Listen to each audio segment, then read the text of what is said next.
The magnate arrived at the restaurant believing the dinner was a negotiation. The head waitress of the private room looked at him for 3 seconds, swapped his glass before serving, and withdrew without a word. That night, unknowingly, he returned home because she had decided he would.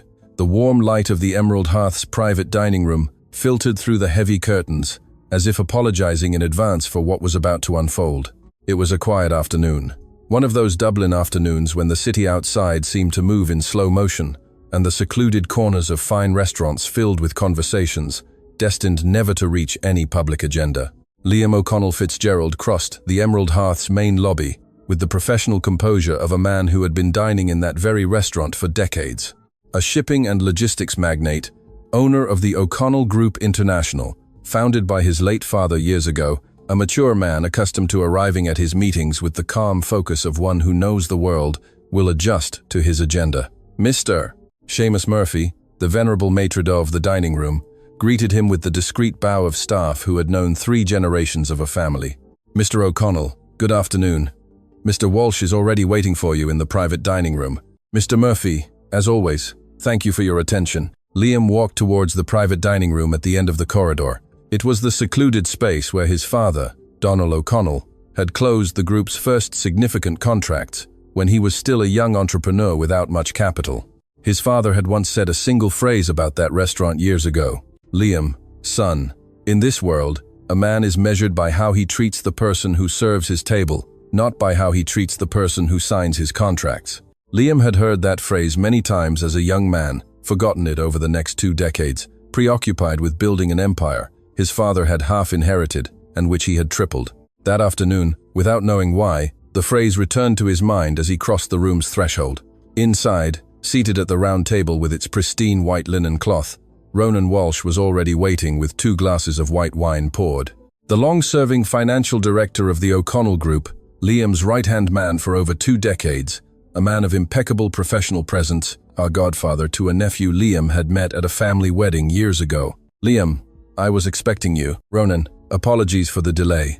Traffic was impossible today. Liam sat opposite his long-standing associate, the glass of white wine awaiting him to the right of the plate, the water, the silver cutlery, the napkin folded with the precision of restaurants that attend to every detail. Everything in order, everything predictable. I wanted to talk to you about the transition I'm preparing. Liam, I'm listening. Look, I know we've been discussing this for years. I believe it's time to formalize the handover of the group's operational chairmanship. You remain the owner, of course, but daily operations, contracts, and signings would shift to an intermediate structure. I've prepared a first draft for you. It's in my briefcase. Liam listened without interruption. The idea was not new to them. They had discussed it in previous meetings, but that afternoon something in Ronan's tone sounded different. An urgency that didn't quite fit the calm voice the financial director usually used to discuss operational transitions. Before he could respond, the private dining room door opened just a crack, and the head of the dining room entered, carrying a small silver tray with a covered dish. Maeve O'Sullivan, head of the Emerald Hearth's private dining room, a mature woman of discreet movements, had been attending to that same room for years, yet most regular diners had never once bothered to look her in the face. She advanced to the table with the silent tread of service staff, who have made invisibility a profession. Gentlemen, please excuse the interruption. I bring you the house's compliments, a small appetizer. Liam greeted her with a polite gesture. Ronan gave her a slight nod to place the dish and withdraw. Maeve placed the appetizer dish in the center of the table with the precision of someone who has handled fine porcelain for years. And then, as she leaned to adjust the placement of the glasses, a protocol the Emerald Hearth required with every change of service in the private dining room. Maeve O'Sullivan noticed something in the white wine glass to the right of Liam's plate, a small, almost invisible detail. The surface of the wine in that specific glass had a minimal iridescence not present in the other glass, a layer barely perceptible to the normal eye. But Maeve O'Sullivan was not just anyone. Years ago, before accepting the job at the Emerald Hearth, Maeve had been a qualified pharmacist from a prestigious university, a specialist in clinical pharmacology. She had left the profession when her son Xian, still small, received a diagnosis of a medical condition that required full-time maternal dedication. She had sold her microscope, packed away her books, and accepted the first job that offered a steady wage and a schedule allowing her to be home when Xian needed her. But the pharmaceutical eye her training had honed for years had not dulled. In 3 seconds, as she leaned over the table to adjust Liam's glass, Maeve recognized what she was seeing, a compound that could only have been added to the wine with the clear intention of inducing a rapid and temporary effect on the central nervous system of the person who drank it. An effect that wouldn't kill, that lasted a few hours, leaving the person seemingly normal while it took hold, but which, during those hours, rendered the affected individual in a state of absolute cognitive incapacitation. The perfect state to make them sign documents without later being able to prove they hadn't understood what they were signing. Maeve barely lifted her eyes. Liam was still talking with Ronan about the operational transition. Ronan had his hands crossed on the table with a calmness that, now viewed from that angle, didn't resemble the calm of a man awaiting a business conversation. Maeve decided in a fraction of a second.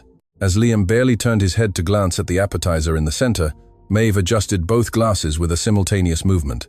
The glass to Liam's right was shifted 1 millimeter towards the center. The glass to Ronan's right was shifted 1 millimeter in the opposite direction.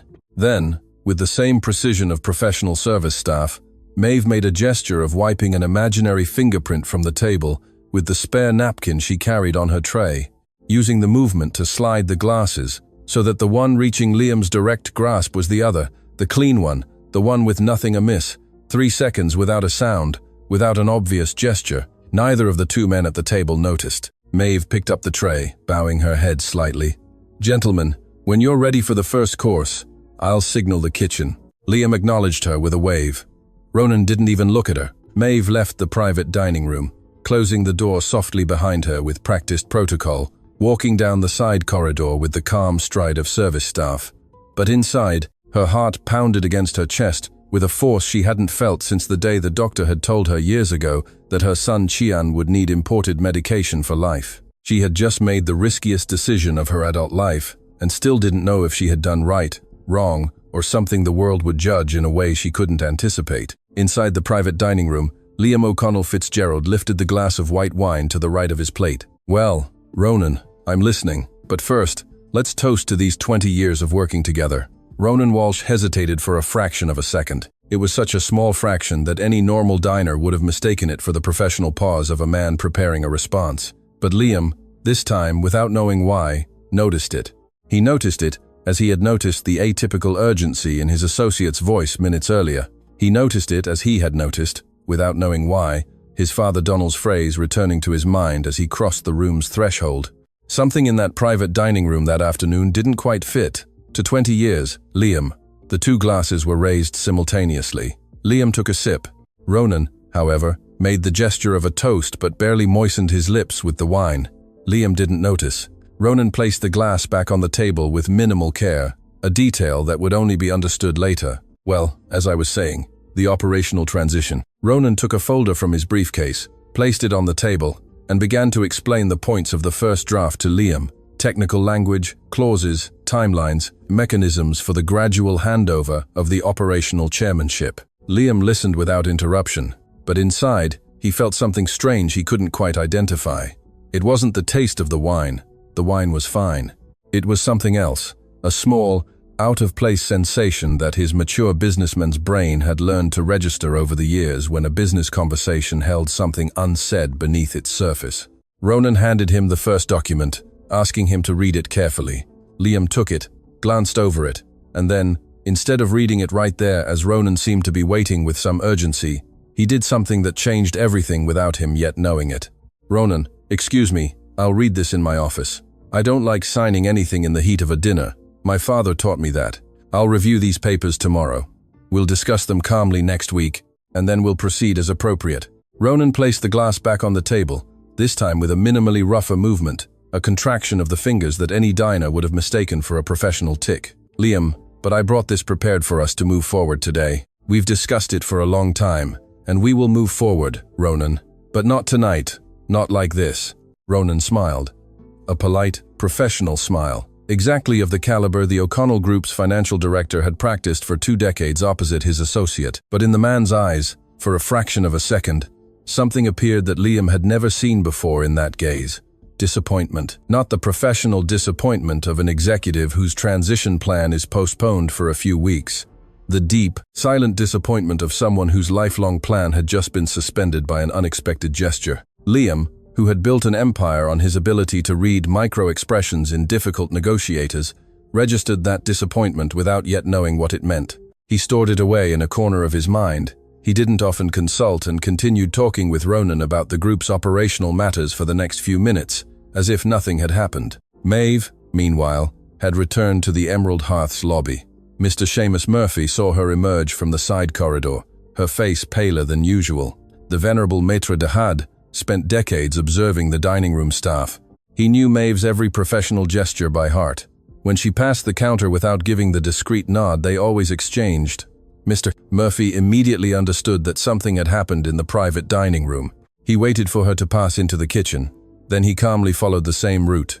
He found her in the small prep kitchen, where staff arranged empty trays between services. Maeve had both hands resting on the marble table, her head bowed, her breathing short. "Maeve, are you all right?" Maeve barely lifted her head. Her eyes met the maître d'hôtel. And Mr. Seamus Murphy, a man who had served for decades in that very restaurant, saw an expression on the head of the dining room's face that he immediately recognized. The face of someone who had just done something serious to prevent something even more serious. "Mr. Murphy, I need to speak with you, but not out here. Now." The maitre d' didn't ask anything. He nodded. He walked towards the small office at the end of the side corridor. Maeve followed him. They closed the door behind them. When Mr. Murphy sat at his desk, Maeve O'Sullivan took 2 deep breaths, pressed a hand to her chest, and told the man who had welcomed her years ago when Mrs. O'Malley hired her, a single sentence the old maître d'hôtel had never expected to hear in that restaurant. "Mr. Murphy, 5 minutes ago, I swapped a wine glass in the private dining room. The glass Mr. O'Connell was going to drink from had something in it that shouldn't have been there. Today, that glass is going to leave this room in the wrong person's hand, and I need you to decide with me now. What do we do?" Mr. Seamus Murphy stood still for a moment. Then he sat down very slowly in the desk chair. He placed both hands on the wood and, without raising his voice, asked Maeve a single question. "Maeve, before anything else, are you absolutely sure of what you saw?" And Maeve O'Sullivan, head of the Emerald Hearth's private dining room, a woman who for years had worked far below her qualifications, raised her eyes to the venerable maître d'hôtel of the restaurant and replied with the only certainty that had never failed her in life. "Mr. Murphy, before I was serving tables, I was a pharmacist, and what I saw in that glass I would recognize with my eyes closed." Mr. Seamus Murphy remained seated at the desk of his small office, both hands resting on the wood, for a moment that seemed longer than usual to Maeve. Then he stood, walked to the small display cabinet at the back, where he kept certain restaurant objects only he handled. An antique corkscrew, a historical reservation ledger, a pair of thick crystal glasses used on special occasions. From the cabinet, he took a hermetically sealed tempered glass container of the type the restaurant used to preserve samples of premium oil or special vinegars before serving them in private tastings. "Maeve, I've known Mr. O'Connell since his father, Donald O'Connell, dined alone in this very restaurant many years ago. Only once in my life have I failed someone from that family, more than 3 decades ago. And I still remember it. I won't fail them twice." Maeve nodded. She didn't know how to respond. "We're going to do 2 things, Maeve. First, you return to the private dining room to finish the service for the meeting. Serve the dishes as if nothing happened. When you clear the table, at the end, you yourself will collect the glass Mr. O'Connell didn't drink from, the one that's almost full, and bring it here. We'll store it in this sealed container, unopened. That glass will be the proof of what you saw. The second thing, I'll see to it tonight that Mr. O'Connell receives a call he won't be able to ignore. But before I speak with him, I need you to confirm one detail. Tell me, Mr. Murphy, was the substance you recognized in the glass something that can be bought at a common chemist?" Maeve took a deep breath. "No, Mr. Murphy. What I saw in that glass cannot be obtained at a common chemist. It's a compound that only circulates among professionals with access to specialized hospital pharmacology depots. Just anyone can't get it. The person who put it in that glass, Mr. Murphy, knows or has access to someone who knows that kind of circuit." Mr. Murphy stroked his chin. "Maeve, that greatly narrows the circle of suspects. That narrows the circle to almost one person. Mr. Murphy, the person sitting opposite Mr. O'Connell." The maitre d' nodded. He looked at the glass container in his hands. He handed it to Maeve. "Go, finish the service, collect the glass, bring it here. Then you go home to your son Xian. I'll stay here tonight in the restaurant until I resolve what needs resolving. Tomorrow, you don't come to work, Maeve. Mrs. O'Malley will already know it's at my request. Until further notice, you rest with your family. Maeve left the office with the glass container hidden in the inner pocket of her apron. When the head of the private dining room returned to the round table, the two men had already finished their main courses. Liam had poured himself wine only once, and the rest remained. Ronan, on the other hand, hadn't touched his after the initial toast. Maeve cleared each plate with her usual professional delicacy. When it was time to remove the glasses, she made a movement neither man noticed. She took Ronan's glass onto her service tray, carefully depositing it into the glass container she carried sealed beneath her apron for the journey to the kitchen. Liam rose from the table minutes later, bidding Ronan farewell with a brief handshake. Before leaving the private dining room, he did something he couldn't explain to himself at that moment. He turned from the threshold, looked at the head of the dining room who was finishing clearing the table. "Madam, excuse me, what is your name?" Maeve barely lifted her head. For the first time in years, a diner in the private dining room had asked her name. "Maeve, sir. Maeve O'Sullivan." "Maeve, thank you for your service tonight." Liam left. Ronan, still in the room, picked up his briefcase, gathered the document folder Liam hadn't signed, and stood for a few seconds in front of the table. Then he looked at Maeve with a professional smile that didn't reach his eyes. "Madam, a question. Did you personally handle the service of the glasses tonight?" Maeve felt a chill run down her spine, but her answer came out firm. "Yes, sir. I personally did." "Perfect. Good night." Ronan left the room. Maeve remained standing in the middle of the empty table. She waited a full minute before moving. Then she carried the tray with the preserved glass to Mr. Murphy's office, exactly as they had agreed. When Maeve arrived home that night, the living room clock showed it was much later than usual. Xian, her 4-year-old son, was sitting on the small sofa with a schoolbook open on his lap, his gaze far from the pages. His evening medication, neatly arranged in its small weekly organizer, waited on the small table beside the sofa. "Ma'am, you're late." "I know, my love. Things happened at the restaurant. I'll tell you what I can. What I can't, I'll tell you when it's all over." Xian closed the book. He was a perceptive teenager who had spent years reading his mother's silences, with the precision of one who had learned early not to ask what hurt. "Ma'am, are you all right?" Maeve sat beside him on the sofa, stroked his hair, and spoke softly, as when he was younger and woke with a fever in the early hours. "Son, something happened at work today that forced me to remember who I was before serving glasses to others. And your mom did something, my love, that could have cost you something if I'd been wrong. But I wasn't." "Ma'am, did you do something bad?" Maeve smiled faintly, a tired smile. "No, my love, I did something good. But it's been so long since I remembered I still knew how to do good things outside of looking after you." Xian remained silent. Then he took her hand. "Mom, you always knew how to do good things. I remember years ago. When I couldn't sleep because everything hurt, you'd read me the names on the medicine bottles by my bedside as if they were stories, and I'd laugh at the strange names of the remedies. You didn't lose anything of who you were, ma'am. You just saved it for me." Maeve hugged her son. She cried softly into the teenager's thin shoulder. Xian said nothing. He stroked her back with the hand of the still untaken medication. At that same hour, in Liam O'Connell Fitzgerald's apartment in the city center, the magnate tried to sleep but couldn't. Liam had already woken twice, the first time for no apparent reason. The second, with the exact image of the Emerald Hearth's private dining room in his head, the white wine glass, the micro-expression of disappointment in Ronan's eyes, his father Donald's phrase, returning unbidden, and above all, the face of the head of the dining room as she leaned over the table to adjust the glasses. There was something about that lean that Liam couldn't quite process. It hadn't been a strange gesture in itself, but something about the angle, the way the woman's hands had touched both glasses almost simultaneously and had been registered in a corner of his memory, he rarely consulted. He got out of bed, walked to the living room window, looked down at the night city for a long time, poured himself a glass of water, sat back on the sofa, and then, without knowing why, pulled his mobile from his pocket. He dialed a number he had never dialed at that hour. "Mr. Murphy, it's Liam O'Connell. Apologies for the late hour. I know you've closed the restaurant already, but I need to ask you one question. Just one." From the other end of the line, Mr. Seamus Murphy, who had been expecting that very call without asking permission to expect it, responded with his usual professional calm. "Mr. O'Connell, I'm listening. Mr. Murphy, the head of the private dining room tonight, Miss Maeve." How long has she been working with you? The maître d' didn't respond immediately. When he did, his voice came out in a different tone, a tone Liam had never heard from the Emerald Hearth's venerable maître d'. Mr. O'Connell, I won't answer that question over the phone. I'll answer it tomorrow, looking you in the eye. But I ask you a favor before tomorrow. A favor from an old man who knew your father when your father dined alone in this restaurant many years ago. Ask me anything, Mr. Murphy. Do not make any important administrative decisions until I speak to you tomorrow. No papers signed, no operational conversations, not a single call with Mr. Walsh, until I tell you in person what I have to tell you. Liam remained silent for a moment. Then he responded with the same firmness. Mr. Murphy, you have my word. Until tomorrow, I'll sign nothing. But now I need you to tell me, plainly, if what happened tonight in the private dining room was what I think happened. The maître d' took a deep breath on the other end of the line.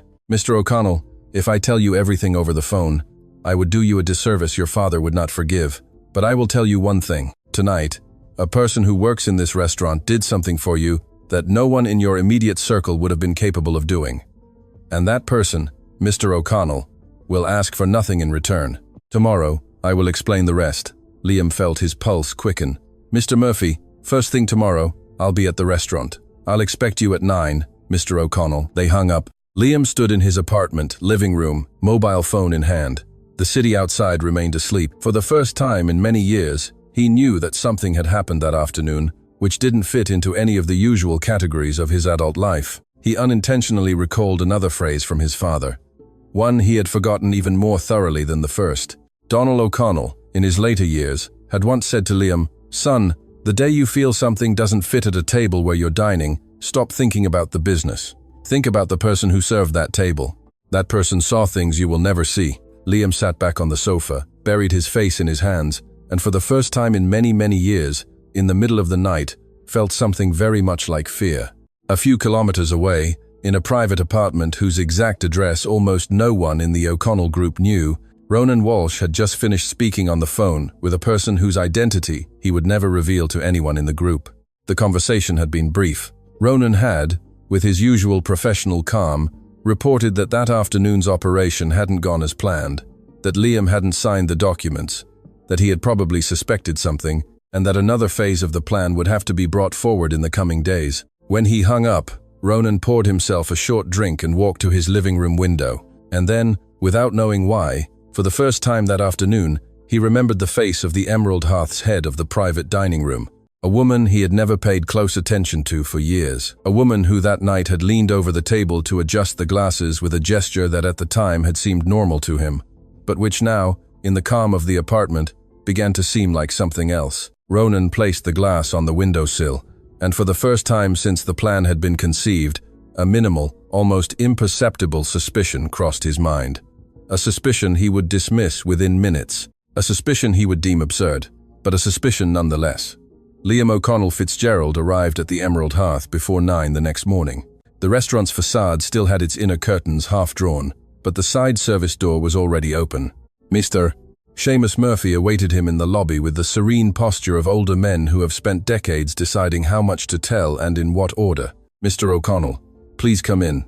I have coffee ready for you in the office." "Mr. Murphy, before we begin, I need to tell you something. I didn't sleep last night, not because of our conversation, but because of the feeling that lingered in me when I left the private dining room.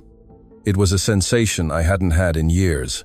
My father, if he were alive, would describe it as the feeling when something doesn't fit at the table. Count on me. Count on everything necessary." Mr. Murphy nodded. He guided him to his small office at the end of the side corridor. On the desk, next to the coffee maker, waited the tempered glass container with the preserved glass from the previous night. Sealed, identified, intact. "Mr. O'Connell, before I explain anything, I want to introduce you to someone. Miss Maeve O'Sullivan, head of this restaurant's private dining room. And I'm going to ask you, before she enters, to listen to everything she has to say without interruption. Afterwards, you will decide what to do." Mr. Murphy approached the door, motioning towards the corridor. Maeve entered the office, dressed in her street clothes now, without uniform, without apron. The change was small, but the effect was immediate. The woman who for years had served Liam's private dining room tables entered the maitre d's office that morning, not as service staff, but as a person. Liam rose, extended his hand. "Miss O'Sullivan, Mr. O'Connell." The three sat down. Maeve had both hands crossed on her knees. Mr. Murphy gave her a small nod, authorizing her to begin. And Maeve O'Sullivan, with the surgical calm of professionals rediscovering a language they hadn't spoken for years, told Liam what she had seen in that glass. She explained what it was, explained what effect it would have had if he had drunk it. She explained why, during the 3 seconds she leaned over the table to adjust the glasses, she had decided to take the risk of swapping them instead of shouting, reporting, or running away. When she finished, Liam stood still for a moment. Then he sat down again, placed both hands on the desk, and for the first time in many years found no professional phrase to utter. "Madam, I was going to wake up today believing I had been at a business dinner. Mr. O'Connell, if you had drunk from that glass, you would have woken up today in another place and signed things you wouldn't remember." Liam closed his eyes for a moment. When he opened them, he looked at Maeve with an attention she had never received before in that restaurant. "Madam, how did you know?" Maeve took a deep breath and told him the other half of the story. The University of Pharmacology, the specialization in clinical pharmacology, her son's diagnosis, the decision to abandon the profession when Xian couldn't be left alone at home, the years serving tables at the Emerald Hearth, institutional invisibility, and the phrase her own father, long deceased, had repeated to her as a child. "Maeve, my daughter, a good pharmacist isn't one who knows the names of compounds. It's one who recognizes a compound when someone tries to hide it." Liam listened to every word without interruption. When Maeve finished, the magnate didn't respond immediately. He stood, walked to the office window, looking at the restaurant's inner courtyard for a long time. Then he turned. "Miss O'Sullivan, I'm going to ask you just one question, and I ask you to answer with absolute honesty, even if the answer seems uncomfortable." "I'm listening, Mr. O'Connell. Why did you do it? You don't know me. I passed by you for years without looking at you. You owed me nothing. If you had allowed the glass to reach me, no one would ever have known you saw anything. Why did you risk everything, madam? For your son? For yourself?" Maeve didn't answer immediately. When she did, her voice came out soft. "Mr. O'Connell, I didn't do it for you, nor for myself. I did it for someone who is no longer here. My father taught me many years ago that the knowledge I possessed didn't belong to me alone.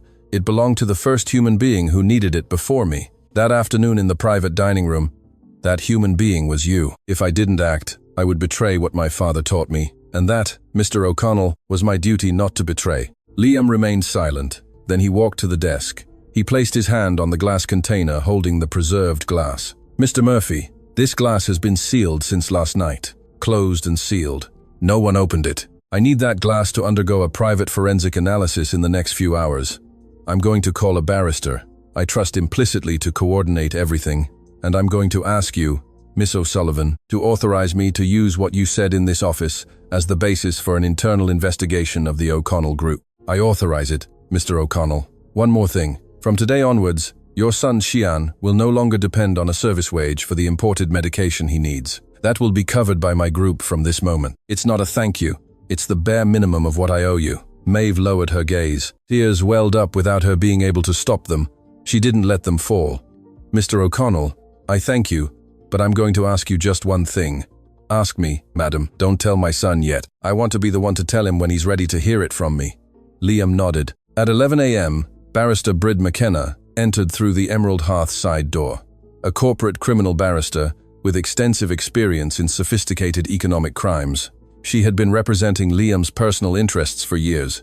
Mr. Murphy led her to the office. Brid greeted Maeve with the professional deference she reserved for technical colleagues, not service staff.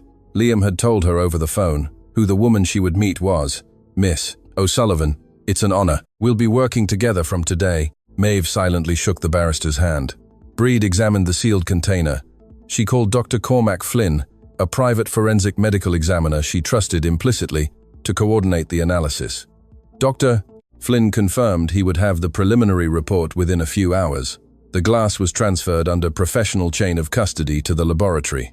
While awaiting the results, Brid opened her computer and began to study, alongside Liam, the recent financial movements of the O'Connell Group's logistics division, the division where Ronan Walsh had the greatest operational influence. Patterns began to emerge in the data. Small, sustained diversions over months, contracts with suppliers Liam didn't recall personally authorizing. A parallel structure. "Liam, this isn't from yesterday. This has been going on for at least a year." "I know, Brid, and that means last night's dinner wasn't the plan. It was the final piece of the plan." In the mid-afternoon, as Brid continued cross-referencing records, Mr. Murphy knocked on the office door. "Mr. O'Connell, there's someone who wants to speak with you. It's the private dining room sommelier, Miss Aoife Brennan. She's been wanting to say something for months, and today, when I told her about last night, she asked for 5 minutes. Liam authorized it." Aoife Brennan, the private dining room sommelier, a young woman with the focused gaze of wine professionals, entered the office with a small service notebook in her hands. She had been working the same shift as Maeve for years. "Mr. O'Connell, please excuse me for intruding on something not directly my responsibility, but for months I've been noting something in this notebook that I believe is important today." Liam asked her to sit. Aoife opened the notebook. "Sir, during Mr. Walsh's last visits to the private dining room, without you, he arrived twice accompanied by a person who asked not to be announced in the reservation book. Due to professional protocol, I noted the occasions here, dates, times, a minimal description of the drink order. The accompanying person always carried a small briefcase, which they left beside their chair and didn't open during the meal. But on one occasion, as I was serving water, I managed to see that inside the briefcase, there was a case with small refrigerated compartments, the kind of case used to transport medical or pharmacological samples. I didn't give it importance then, thinking it was some new medical supplier for the group. But last night, when Mr. Murphy told me what happened, I understood I had to speak." Liam took the notebook, looking at it with the cold attention of a man who had just unexpectedly received the missing piece. "Miss Brennan, do you recall any features of the person accompanying Mr. Walsh? I remember they had a professional presence. They called Mr. Walsh by his first name, and although I'm not sure, it seemed to me that on one of the visits, the companion casually mentioned the word depot, related to a private hospital in the city. I didn't retain the exact name, but I noted the date." Breed leaned over the notebook. "Liam, if this is what it seems, the circle of suspects narrows to people with institutional access to hospital pharmacology depots. That's exactly what Miss O'Sullivan said this morning. This fits." Liam closed the notebook, handed it to Brid to incorporate into the file. "Aoife, I'm going to ask you just one thing. Maintain absolute silence for the next few days. Continue working normally, and know from this moment that your decision to speak today will change your professional standing within the Emerald Hearth. I will personally take care of that with Mrs. O'Malley." Aoife nodded. She left the office in silence. As evening fell, Brid's mobile vibrated on the desk. It was Dr. Cormac Flynn. The barrister activated the speakerphone so Liam and Mr. Murphy could listen. "Brid, I have the preliminary report. The glass contained a controlled hospital-grade pharmacological compound in a non-therapeutic dose, mixed with the white wine. The quantity was sufficient to cognitively incapacitate an adult for several hours, without leaving obvious traces in a common analytical test. Chemical identification is unequivocal. The chain of custody is valid. And there's one more detail, Brid. Tell me, Cormac. The compound belongs to a registered batch from a private hospital depot whose origin I was able to trace. The depot has internal records of withdrawals. If you gain legal access, you'll find the name of the person who retrieved it." Liam looked at Breed. The barrister looked at Mr. Murphy. The maitre d' looked at Maeve, who had remained in the office silently all that time. And then, before Breed could answer the phone, her second mobile, the O'Connell Group's corporate one, began to ring. It was an internal call from the group's board.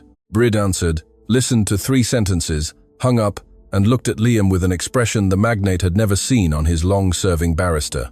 "Liam, Ronan Walsh has just called an emergency meeting of the O'Connell Group's board for first thing tomorrow. He's formally requesting the immediate activation of an operational handover protocol due to instability in the chairmanship. He's citing as precedent that you yesterday signed a preliminary authorization for the transition at a private dinner in this restaurant." Liam stood still. "Brid, I signed absolutely nothing last night. I know, but there's a document circulating among board members with your signature. A signature that isn't yours, but closely resembles it, and Ronan has just preempted you." Liam O'Connell Fitzgerald stood still for a moment in the middle of the office. Then he walked to the desk. He sat down. "Brid, I need that document now. I want to see with my own eyes what signature they're using. Liam, I've already requested it. The board secretary is forwarding it to my email right now. We'll open it here." The barrister turned her computer towards the magnate. A few seconds later, the email arrived. The document opened on screen. It was a preliminary operational transition agreement between the O'Connell Group International's chairmanship and an intermediate management structure, dated the previous day, with the Emerald Hearth restaurant cited as the location of signing. At the foot of the document, on the line corresponding to the group's chairman, appeared the signature of Liam O'Connell Fitzgerald. Liam leaned over the screen, studying the signature for a long moment, then straightened up. "Brid, that signature isn't mine, but it's done by someone who knows my handwriting for years. The slant is almost perfect. The pressure of the final stroke is the only difference I see. Liam, my trusted graphology expert, can confirm the forgery in a few hours, but there's something more urgent. The problem isn't that the signature is false. The problem is that there are board members who have already received this document as authentic. If that board meets first thing tomorrow without you having previously disarmed Ronan's narrative, the institutional damage will be severe, even if the forgery is later proven. So, we have to act first. We need to do two things, Liam. 1. Tomorrow morning, before the board meeting, your legal team formally submits a preventive complaint with everything we have so far. The preserved glass, Cormac's expert opinion, Maeve's testimony, Awifa's notebook, the preliminary graphology report, everything. The complaint must arrive before Ronan speaks. 2. We need a witness from Ronan's own circle, someone who can internally confirm he had been planning this. Without that, the complaint holds technically, but institutionally, Ronan can still argue that you're reacting with an attack to halt a legitimate transition. Liam stroked his chin. The nephew. Which nephew? Sian Walsh. He's Ronan's nephew. He joined the O'Connell group in an administrative position some time ago, recommended by his uncle. I met him at a family gathering years ago. I remember he was an uncomfortable young man that day, as if the place was too big for him, but someone had promised him he'd learn to carry it. If Ronan has been preparing this for months, he must have asked for internal administrative signatures at some point. And a young, newly recruited nephew is exactly the type of person an experienced uncle would ask to sign things without fully understanding them. Liam, if you're right, that lad is currently our only internal validation route. Let's try. Liam picked up the phone, dialing Sian Walsh's personal mobile directly. The young man answered on the second ring. His voice held the contained surprise of someone receiving a call from the company chairman for the first time in his professional career. Mr. O'Connell. Sian, good afternoon. Liam O'Connell here. I need to speak with you personally today. Can you come to the Emerald Hearth restaurant in the next 2 hours? There was a brief silence on the other end. Mr. O'Connell, is anything wrong? Does my uncle know you're calling me? Sian, your uncle does not know, and I need your uncle not to find out until you and I have spoken. If, after speaking with me, you decide to tell him, that is your decision, and I will respect it. But first, I ask for these 2 hours. Come alone, without coming from the office, without your work briefcase, without anyone from your family circle. The young man hesitated for another moment. Mr. O'Connell, I'll be there. Liam hung up. Reed looked at him. Liam, if that lad arrives and confirms what we suspect, tomorrow we win. If he arrives and sides with his uncle, we lose.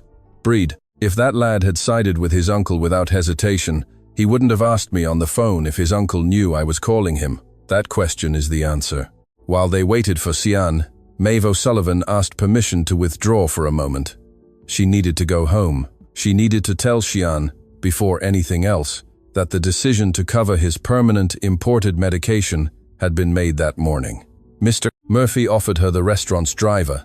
Liam insisted. Maeve accepted. She arrived home a few minutes before Chian returned from school.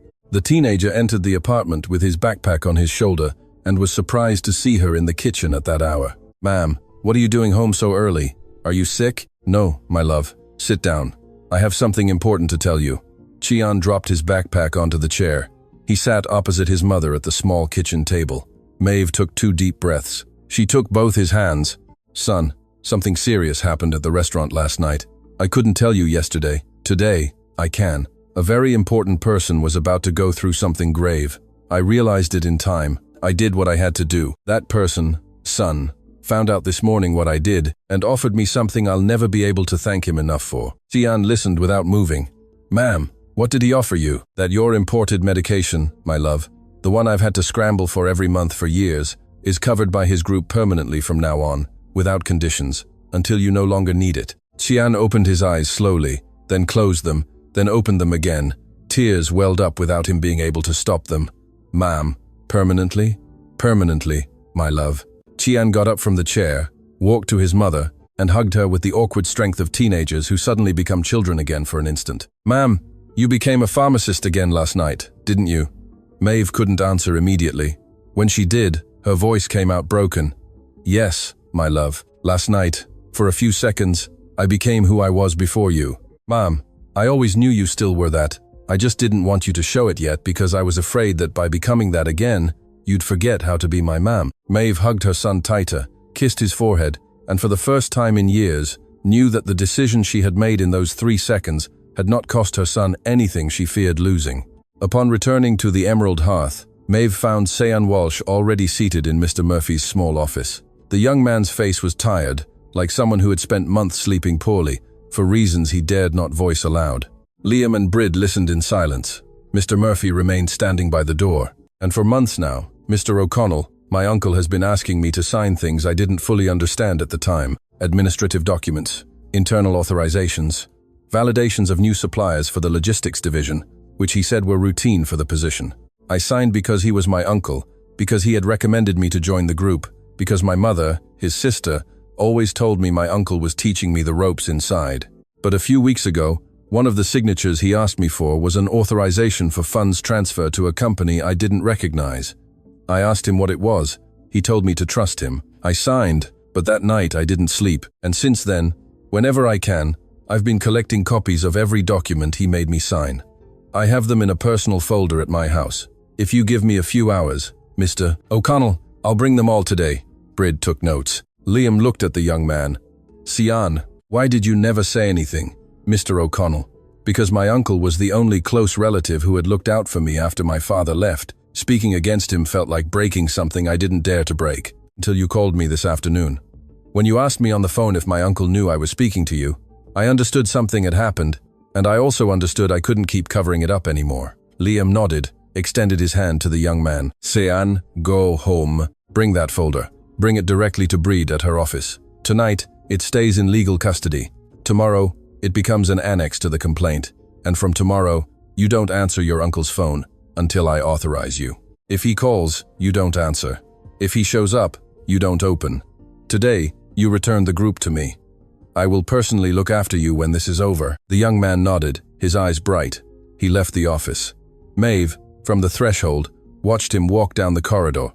Mr. Murphy placed a hand on her shoulder. Maeve, this house today has filled with people who decided to speak at the same time. It's no coincidence. When one person in a corner dares first, others find the courage. You were the first last night. As Brid organized the preventive complaint with her team for early submission, Liam's personal mobile vibrated on the desk. It was a number he didn't expect to receive that afternoon. Mrs. Bridget O'Malley, the venerable owner of the Emerald Hearth restaurant, an older woman who had known Maeve since before her hiring, was personally calling the magnate. Mr. Murphy had privately informed her of the events of the last 24 hours. Liam answered, Mr. O'Connell, this is Bridget O'Malley. I'll be brief because I know you're busy. Mrs. O'Malley, I listen with respect. Mr. O'Connell, that woman spent years serving glasses to you all while holding a university degree that none of those who sat at my private table would have known how to uphold. I hired her back then knowing that. I hired her because I understood her son depended on a stable schedule, but I always knew, Mr. O'Connell, that that job was beneath her. Whatever you offer her today, she earned it long ago. And I, as the owner of this restaurant, will ask you only one thing. When the day comes for her to stop serving my tables to take her rightful place, make it public, make it dignified. Don't do it in silence. This woman spent too many years in silence. Liam closed his eyes for a moment. Mrs. O'Malley, you have my word. They hung up. Liam stood looking at the phone. Then he turned to Brid and Mr. Murphy. Tomorrow, at the board meeting, we're not just presenting the complaint, we're also presenting something else. A publique restitution. Brid, prepare a special appointment. Maeve O'Sullivan. From tomorrow, she is incorporated into the O'Connell Group International as an executive advisor for the pharmaceutical quality and safety area of the logistics division, with a salary corresponding to the position, a team to lead, and direct report to the chairmanship. If Mrs. O'Malley authorizes it, the presentation will be made in the board meeting room in front of the same group of people who were to receive Ronan's forged document tomorrow. Brid looked up. Liam, are you sure? That makes Maeve a public face of the operation. It exposes her. Brid, this woman gave me my life back without asking for anything. The least I can give her in return is a position where her full name is spoken aloud in front of those who for years didn't bother to ask for it. Mr. Murphy nodded in silence. And at that moment, somewhere in the city, Ronan Walsh's personal mobile vibrated. The long-serving financial director of the O'Connell Group answered. From the other end of the line, the board secretary informed him, with a tense voice Ronan had never heard from him, that Mr. O'Connell's personal barrister had formally requested the inclusion, in tomorrow's early morning meeting, of a technical complaint that had not yet been shared with board members, but whose preliminary title mentioned a word that froze Ronan in his apartment, living room, forgery. Ronan Walsh ended the call with the board secretary, his free palm still resting on the living room windowsill. The word forgery remained suspended in the apartment air for several seconds. Then he dialed the number of the only person in the world he could call at that moment, without guarding his voice. Aisling Walsh, his older sister, answered on the first ring. She had lived alone since her husband had died years ago, from a critical medication transport failure, during a port logistics strike that the O'Connell Group had been unable to resolve in time. That death, kept in social silence at Aisling's express request, had been the secret motive behind every decision Ronan made in the following months. Aisling, something's happened. Tomorrow at the board meeting, Liam is presenting a complaint that mentions forgery. There was a long silence on the other end. Ronan, I told you months ago to stop. I told you when you first started talking to me about this. I told you when you asked me for the contact for the private hospital depot where your brother-in-law worked before he died. I gave you that contact, Ronan, because you convinced me it was to find evidence of the logistics negligence that killed my husband, not to do something else. When I understood a few weeks ago that what you were doing went far beyond seeking justice, I asked you to stop. You didn't stop, and now you're calling me for help. Aisling, if I fall, you fall too. Your name appears in the depot's withdrawal records. If I testify against Liam, you're out. If they let me fall alone, I'm taking you with me. There was another, longer silence. Ronan, for years, I've carried a dead man you wouldn't let me bury in peace. You turned your sister's pain into a personal project. Tomorrow, I will do the only thing I still can. I will present myself before the board begins and I will hand over what I have. Not to protect you, but to finally bury my husband. She hung up. Ronan stood in front of the window, his mobile still clutched in his hand. For the first time in many years, he felt a type of loneliness he hadn't known how to build. First thing the next day, in the O'Connell Group International Corporate Building, the boardroom filled in silence. 11 board members, 3 independent legal advisors. The institutional secretary, Barrister Brid McKenna, entered, accompanied by Liam O'Connell, Fitzgerald, Maeve O'Sullivan, and Mr. Seamus Murphy. Dr. Cormac Flynn and Breed's graphology expert waited in an adjoining room with the files. Ronan Walsh entered 10 minutes later with the professional calm he had built over 2 decades. He greeted the board members, sat in his usual place, placed his operational transition folder on the table, and did not look at Liam. The secretary opened the session. Ronan asked to speak first, as per the order he himself had convened. He spoke for several minutes about the institutional need to activate an operational handover protocol due to recent instability in the chairmanship. He mentioned the dinner at the Emerald Hearth, mentioned the signed document, mentioned that his professional duty after 2 decades was to protect the group from the founder himself when the latter was no longer in a condition to decide clearly. When he finished, he sat down. Liam barely raised his hand. Brid took the floor. Members of the board, the chairmanship of the O'Connell Group International, requested the inclusion in this session of a technical complaint, which I shall now present. I ask for a minute of your attention. She took the first document from her folder. First, the signature Mr. Walsh presents, as Mr. O'Connell Fitzgerald's authorization is not Mr. O'Connell Fitzgerald's. It is a professional imitation. I have here the expert opinion of the graphology expert, Dr. Sorcha Byrne, who is available to the gentleman in the adjoining room to orally confirm what I am about to read. Brid read the technical conclusions. The room fell silent. Second, the dinner at the Emerald Hearth, to which Mr. Walsh refers, had a component the board is not yet aware of. The white wine glass served to Mr. O'Connell Fitzgerald during that meeting contained a controlled hospital-grade pharmacological compound in a non-therapeutic dose. The expert opinion of forensic medical examiner Dr. Cormac Flynn, also available for direct consultation, certifies the content and the batch origin. Origin: Street Bridget's Hospital, private pharmaceutical depot, registered as withdrawn under the name Aisling Walsh, sister of Mr. Walsh, present here. Ronan closed his eyes for a moment.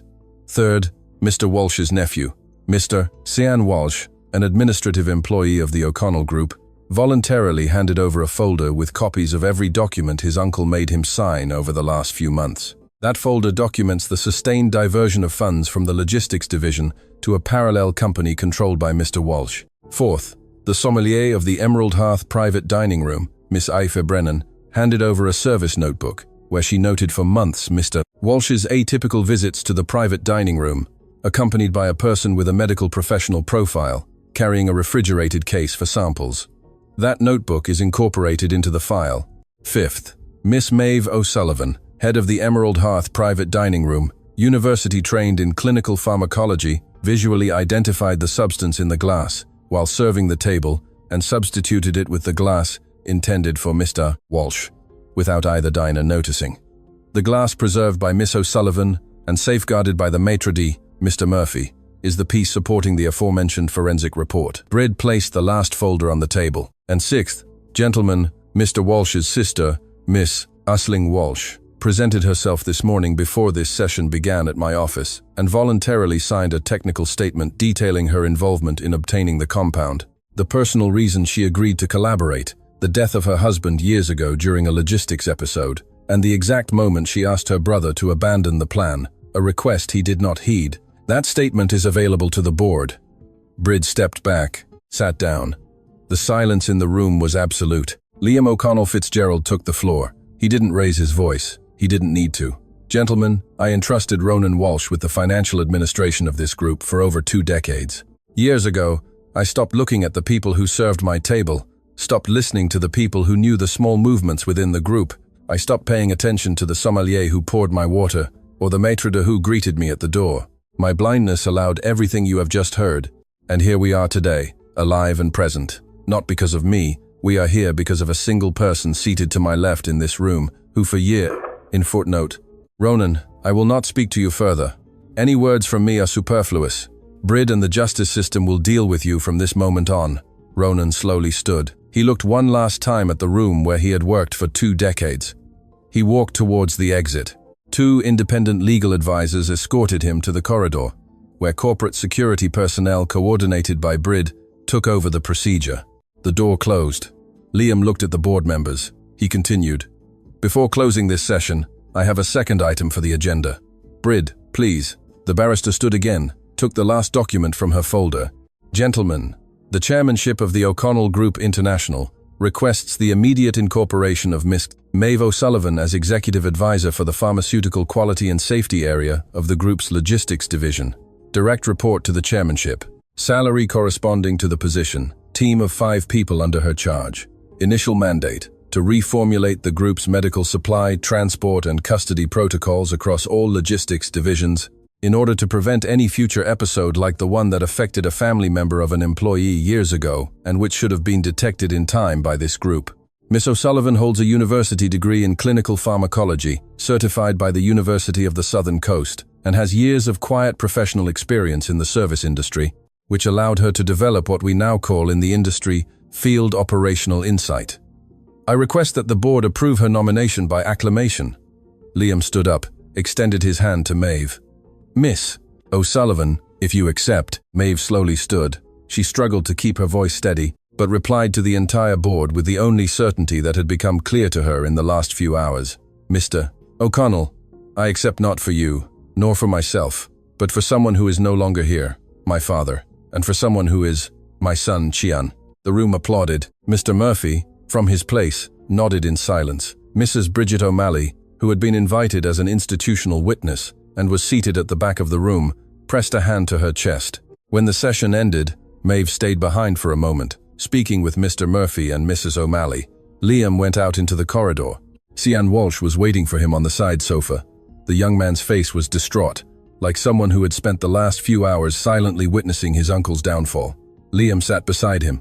Cian, Mr. O'Connell, I don't know what to say. You don't have to say anything. You already spoke with your folder. That was what was right. Now go home, talk to your mother. Tell her that what was signed today in this room protects the family. It doesn't destroy it. Your Aunt Aisling will also need someone by her side in the coming months. Don't leave her alone, and in a while, when all of this has been legally processed, you and I will talk about your future in this group. You will stay, Sean, but you will start anew, and you will start well. The young man nodded, his eyes bright. He stood, walked away down the corridor. Maeve left the room behind Liam, catching up with him in the corridor. The magnate turned. "Miss O'Sullivan, Mr. O'Connell, I'm going to ask you something. If I may, ask me. My son Chian's birthday is in a few days. For as long as he can remember, we've spent his birthday alone, just the two of us. This year, I'd like him to meet the man his mother decided that afternoon not to let die. If you can come to our home that day, it would be the greatest gift anyone could give him." Liam looked at her for a moment, then replied softly, "Miss O'Sullivan, I will be there, and I will bring something with me. Something that belonged to my father, and that he told me many years ago to deliver only on the day I met the first human being who had given me back something greater than money." Maeve nodded in silence. They crossed the corridor together towards the corporate building exit, and as they descended in the lift, Barrister Brid McKenna's mobile vibrated in her hand. A message from the investigating prosecutor's office. The barrister read it. Then she looked at Liam with a new expression. "Liam, the prosecutor's office is requesting Miss O'Sullivan for a formal statement in the next 48 hours. And there's something else in this message. One of the external advisors who listened to today's session wants to meet with you and me. It's someone who knew your father, Donald. He says he has information about why Ronan was able to sustain this operation for so long, without anyone in the group detecting it." Liam stopped short in the lift. "Brid, is he saying Ronan didn't act alone?" The barrister nodded slowly. "Liam, he's saying that within the board that applauded an hour ago, there is still at least one person who knew and chose to wait to see which way the scales would tip." Liam O'Connell Fitzgerald did not return to his apartment that afternoon. Barrister Brid McKenna, in the corporate building lift, had said a single phrase that would not let him return to the comfortable silence of his living room. Within the board that applauded an hour ago, there is still at least one person who knew. Liam understood at that very second that closing Ronan's case without identifying the silent accomplice on the board would be to leave half of the illness that had almost cost him everything, still standing. Brid took him directly to her law office. The external advisor who requested the meeting awaited them with a single folder on the table. An older man, serene posture, the gaze of professionals who have survived more than one generational change within large corporations. His name was Connell Doherty. He had been an independent advisor to the O'Connell Group since Donald's time. Liam remembered him from childhood, sitting on the other side of his father's desk in the small office the elder O'Connell had in the First Port warehouse. "Mr. O'Connell, I will speak plainly. Your father, Donald, left something with me many years ago to give to you on the day a serious incident within the group made it necessary to review the board. That folder is the one on the table. But before opening it, I ask you to listen to a name and tell me, looking me in the eye, whether that name weighs on you or not. Tell me, Mr. Doherty." "Padraig Cassidy." Liam closed his eyes for a moment. When he opened them, he knew immediately. Padraig Cassidy was a long-standing member of the O'Connell Group board. He had joined as an external director in Donald's final years, recommended by the banking circle that financed the port expansion. Liam had inherited him on the board without ever having chosen him. For over 2 decades, he had consistently voted with the bloc Ronan Walsh, quietly coordinated. Liam, for years, had confused that alignment with professional coincidence. Mr. Doherty opened the folder. Inside were several documents. An old record signed by Donald, formally noting that Padraig Cassidy had years ago attempted to pressure the founder to favor an external banking group in a strategic logistics operation. Another later record, where the elder O'Connell had decided not to expel Cassidy from the board to avoid opening a banking front in the midst of expansion, but had instructed Mr. Doherty to keep the documentation to hand to his son, should history repeat itself. "Mr. O'Connell, your father told me word for word, Connell, this man will patiently wait for Liam to make the first big mistake of his adult life. When he does, he will be there to pick up the pieces at a bargain price. If you see that day come, give this to the boy and tell him what his father could never tell him in life. That men's loyalty is measured when one is distracted, not when one is looking." Liam took the 2 records, read them slowly. When he finished, he stood in silence for a long time. "Mr. Doherty, why now? Why today?" "Mr. O'Connell, because this morning, during the meeting, I saw Mr. Cassidy applaud when Miss O'Sullivan was named, and I also saw, in the fraction of a second before the applause, his gaze towards the door through which Mr. Walsh was led away. It was not the look of a surprised board member. It was the look of a chess player who has just lost a major piece and begins to calculate if he can still win the game with the pieces he has left. I know that look because I saw it once on your father's face years ago. Donald told me it would appear again on someone else's face. He was right.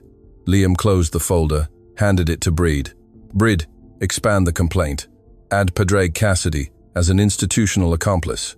Request an audit of every board vote signed by him in recent years. If we find a single vote that indirectly benefited the external banking group my father mentioned, we have formal grounds to remove him, and I will personally convene an extraordinary general meeting this week to reorganize the group's board.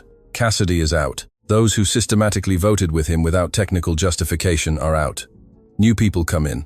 I want the O'Connell Group board to once again resemble the board my father built, not the one I allowed to be distorted while I was traveling. Mr. Doherty nodded. Mr. O'Connell, I have more names in that folder. Your father identified them all. You are not alone in this cleanup. You arrived late, but you didn't arrive alone. Liam extended his hand to the old advisor. Mr. Doherty, I ask you to return to the group. Position of permanent presidential advisor, reporting to no one but me until the day you decide to retire. The man accepted with a minimal nod. Days later, in the O'Connell Group International Extraordinary General Meeting Room, Liam presented the new board composition. Padraig Cassidy was formally removed based on the documentation inherited from Donald and the irregularities detected in the express audit. 3 other members who had voted en bloc with him for years agreed to withdraw voluntarily to avoid extended proceedings. 4 new names joined the board. One of them, proposed by Liam himself and approved by acclamation, was Maeve O'Sullivan, in the capacity of Director of Pharmaceutical Quality and Safety, with her own institutional vote. The room that only weeks ago had heard Ronan Walsh request the founder's operational handover was now reorganized under the founder's own hand. Mr. Connell Doherty, seated at the back, reached into his jacket. From his inner pocket, he took a small metal object, wrapped in an old cloth. He walked to Liam's place. He bowed slightly. Mr. O'Connell, your father left this with me the same day he gave me the folder. He told me to give it to you when you led a meeting as he used to lead them. I believe that day is today. Liam received the object wrapped in the cloth. He unwrapped it carefully. It was Donald O'Connell's wristwatch, the same watch with which the elder O'Connell had signed the group's first port logistics contract. Seated in the Emerald Hearth's private dining room many decades ago, Liam closed his fist over the watch. He said nothing. He didn't need to. That same week, the investigating prosecutor's office formalized proceedings against Ronan Walsh for signature forgery, attempted incapacitation, sustained diversion of funds, illicit association, and active complicity in an operation to unduly seize control of the group. The voluntary technical statement by Aisling Walsh, presented before the board meeting, allowed her to obtain a reduced process recognized as collaboration with justice. Aisling sought no additional mitigating circumstances. She accepted the corresponding civil penalty. She requested one special permission to visit just once the cemetery where her husband rested, with the legalized copy of Maeve's Nomination Act within the O'Connell Group. Breed obtained the permission without delay. Aisling went, placed the copy on the gravestone, spoke for a few minutes with her husband, and returned in silence. Sian Walsh remained in the O'Connell Group under Mr. Doherty's direct supervision. He started anew in a basic administrative position. Liam granted him the right to study institutional accounting with a corporate scholarship and flexible hours, on condition that he maintained regular communication with his Aunt Aisling during her legal processing. The young man accepted. Padraig Cassidy initially tried to resist his departure. Breed presented him, without theatrics, with the acts signed by Donald and the cross-referenced voting records. Cassidy, after several days of private legal meetings, agreed to withdraw from the board, signing a resignation with civil clauses that protected the group from any subsequent claim. He left the corporate building through the side door, unescorted, with the professional silence of men who understand they have finally been read by the one destined to read them. Aoife Brennan was promoted by Mrs. Bridget O'Malley to head sommelier of the Emerald Hearth, with authority over all the restaurant's dining rooms. Dr. Cormac Flynn was hired as a permanent forensic consultant for the new pharmaceutical quality and safety area, graphology expert Dr. Sorcha Byrne joined Breed's legal team. Mr. Seamus Murphy remained as the venerable maitre d'homme, the Emerald Hearth. When Liam offered him an extraordinary compensation for everything he had done, Mr. Murphy declined any material sum. He asked for one thing, that the Emerald Hearth's private dining room adopt as permanent protocol the rule that the main guest's glass at each private meeting should always be served in the direct presence of the maitre d' missus. O'Malley approved the protocol that very afternoon. The rule was engraved in small letters on a bronze plaque installed next to the private dining room door, without naming anyone. The plaque simply read, "In this room, no guest drinks unwatched." On a quiet morning, well into another season, Maeve O'Sullivan woke in the small house she shared with Sian, and for the first time in a long time, didn't rush to prepare the Emerald Hearth's white uniform. The uniform was folded inside a box Mrs. O'Malley had asked her to keep as a souvenir of her time at the restaurant. Maeve opened the box for a moment, ran her hand over the clean fabric, closed it again, and put it away in the wardrobe. Tian entered the kitchen with his backpack on his shoulder. It was his birthday. 14 years old, almost 15, though neither of them ever named it with technical precision. "Ma'am, what time is Mr. O'Connell coming?" 4 o'clock, my love. "And the three of us are having dinner here. Here, the three of us in this kitchen. But this time, we're going to use the white linen tablecloth we never use." "Ma'am, you're silly. You saved that tablecloth for a special occasion you said would come someday. And it came, my love. It came." At 4 o'clock, Liam O'Connell Fitzgerald arrived at the small house with a modest bouquet of white flowers in one hand and a small package wrapped in brown paper in the other. Qian opened the door for him. The teenager looked at him for a moment, with the perceptive curiosity of someone receiving for the first time in their home the man who had appeared in his mother's life as a decision, not a promise. "Hello, Qian. I'm Liam, Mr. O'Connell. Ma'am talked a lot about what happened. I was going to say thank you, but my ma'am told me to say my first thank you when I saw you in person, so I'm saying it now." Qian extended his hand with the awkward formality of teenagers copying adult gestures out of respect. Liam knelt down to the boy's height. He placed both hands on Qian's shoulders. "Qian, you should be saying thank you to me. Your ma'am gave me my life back. All I'm doing is giving your ma'am half of what she deserved many years ago. The other half is hers alone. That's not up to me." They went into the living room. Maeve had set the table with the white linen tablecloth she had kept for years. A candle, 3 plates, a small homemade sponge cake she had baked that morning. The kind Qian had learned to eat slowly because each bite required him to respect his daily medication. They dined slowly, speaking little. When Qian finished his cake, Liam placed the small package wrapped in brown paper on the table. "Qian, before you make a birthday wish, I brought you something. It's half of an object. I have the other half at home." Qian carefully opened the package. Inside was a small, old brass compass, worn from use, with a minimal inscription engraved on the side. Liam turned the object over. He showed him the inscription, "To A.O. for my son, the day he gives me back my life. Qian, this compass belonged to my father, Donald O'Connell. He left it with me years ago with the instruction that I should only give it to the first human being who gave me back something greater than money. Your ma'am gave me my life back. But the life your ma'am gave me, Qian, I didn't use it all these years because I would sustain it alone. From now on, I will also use it to protect what your ma'am protects. You are what your ma'am protects. That's why this compass is for you." Qian closed his hand over the brass, not knowing how to respond. Maeve, from the other side of the table, brought her free hand to her mouth. "Mr. O'Connell, Qian, your ma'am has the rest of the compass. When you grow up, if you ever feel that your life's direction doesn't fit, the 2 pieces come together into a single object again. That means you have someone to consult.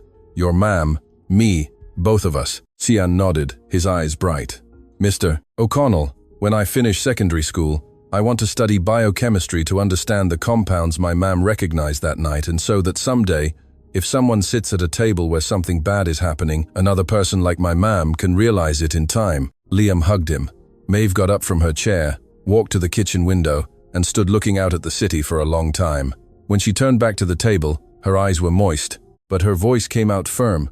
"Mr. O'Connell, I asked you a few days ago to come to this house today, but I'm going to ask you a second thing I didn't ask then. When Qian finishes blowing out the candle on the cake, I'm going to say aloud a phrase I've been wanting to say for years and which only now does the air of this kitchen allow me to say. I want you to hear it, and I want my son to hear it too. Only that." Liam nodded. Qian blew out the candle on the cake with a firm puff. The kitchen was illuminated only by the ceiling light. Maeve took a deep breath, placed both hands on the table, and said with the calm voice of women who finally arrive at the place they were meant to be from the beginning, "My name is Maeve O'Sullivan. I am a pharmacist by training.